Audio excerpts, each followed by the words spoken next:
Hey friends, MCH here. Thank you so much for tuning into the Fast Draft Method. I know you have a lot of options when it comes to your YouTube watching time, and I appreciate you taking that time and spending it with me.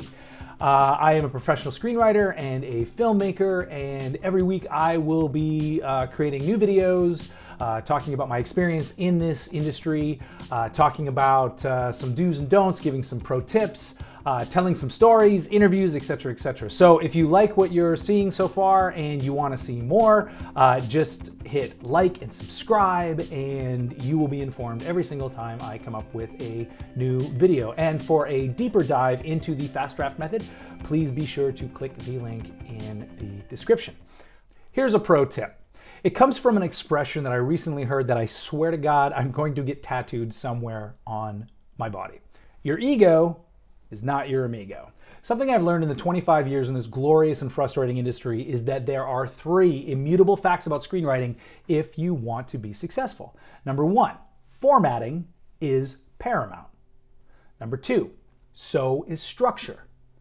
Number 3, no, all that noise, that resistance, that's just your ego.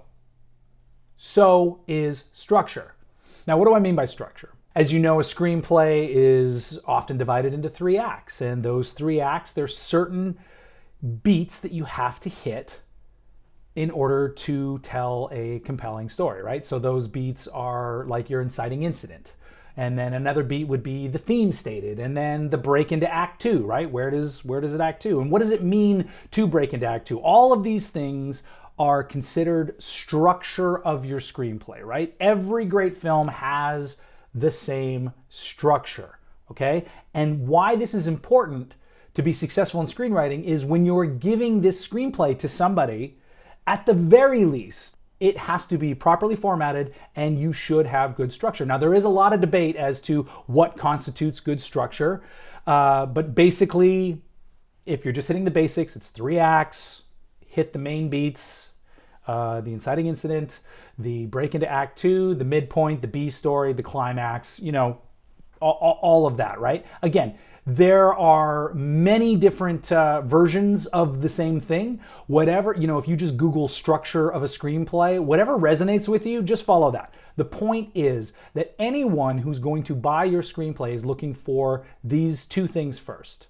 Formatting and structure. If you have those 2 things in place, then great. You're literally halfway through. Now, that doesn't mean that if you have great structure, your screenplay is going to be good. No, that's the part that takes work, right? There are plenty of bad screenplays with great structure, but we'll talk about that in a bit. The point is, I want to tell you the story of when I started out. I resisted notes when it came to structure, okay? So I remember starting out cocksure and fueled by hubris, right? Which isn't a terrible fuel source if it's in moderation, right? See, I had the rare opportunity to be mentored by an A-list screenwriter whose movies had grossed over $1 billion. So he was working with me on a screenplay that I was writing, and every time I resisted one of his structure notes, he calmly said, "Okay, sure. Whatever you think." No, I'm sure you're right. He was so smug, so passive aggressive, so crap. He was also so right. This writer wasn't showing off. This writer's a professional. He's been in the industry for years. He knows what works. He knows what sells, what doesn't sell, right? He knew I had great ideas and a wonderful imagination. He wasn't giving me notes on that. He was saying, like, look, let's take all these great ideas and this great story that you have and let's put it in a proper structure so that when you hand it to a producer and a studio, they're going to go, oh my God, I'm in, right? But see, the thing is, he wasn't being a jerk and he wasn't actually being smug or passive aggressive because none of this was remotely personal to him, right? And he didn't give a damn whether or not I took the note. This had 0 impact on his life. This also infuriated me, by the way. See, I was pretty combative back then, and I had found some success as an actor on film and television. And so I knew my way around a script, right? Like I was on a lot of television shows, and I'd done quite a few movies. So as an actor, you know, you're blessed with the opportunity to read a lot of screenplays, both good and bad. And so when I wrote my first screenplay and sent it out, it was actually met with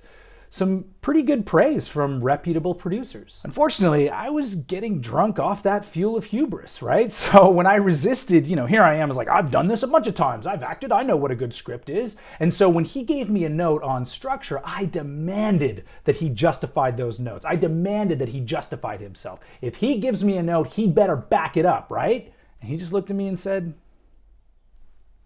because it's better. Oh, the arrogance, the hubris, crap. He was correct again. See, one of the most significant battles that I fought early on wasn't writer's block. It wasn't creating that compelling B story or solving the dreaded page 50 slump. It was my ego. See, I was convinced I knew better because I was new, fresh, and I fully understood structure and filmmaking, right? And I also, keep in mind, I also read my fair share of terrible screenplays. And all these bad screenplays had the same structure, right? All these terrible, awful screenplays, they followed the same rules. So I was convinced that maybe the old way wasn't working. Maybe it was just so tired. And maybe that the same structure, the rules, they were the problem. What I should have realized, and what this mentor very patiently informed me, was that all great scripts also have that same structure, and they follow those same rules. Crap. Turns out I wasn't breaking the rules, I was being lazy. When I took my ego out of the equation, I stopped justifying, arguing, defending, and explaining. I could listen, I could understand, and most importantly, I stopped taking everything so damn personally. I've said this time and time again, that nobody pays for the paint that's been spilt on the easel, only what's on the canvas. Part of what makes a great screenwriter successful is the ability to create a masterpiece on that canvas. Now, you might be convinced that these great screenwriters and these great scripts, they broke the rules, right? They didn't. They just painted a masterpiece on that canvas. I am so fortunate that I learned how to write screenplays from one of the top screenwriters in Hollywood, and he was far more patient than I deserved. See, he had nothing to gain from sharing his wisdom, and I had everything to gain just by listening. I have been so lucky and deeply honored to mentor young, wildly creative screenwriters. Their ideas are inspired. Their creativity, their depth is limitless, and they know it. Glug, glug, glug. Hubris. And honestly, I support their efforts. I want nothing more for them to succeed.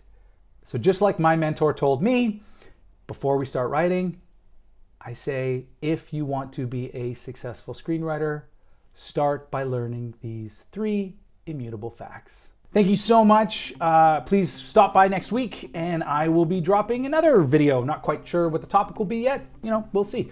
If you like what you heard and you want to hear more, please like and subscribe. And if you want to learn more tips and tricks and take a deeper dive into screenwriting and learn all of my screenwriting secrets,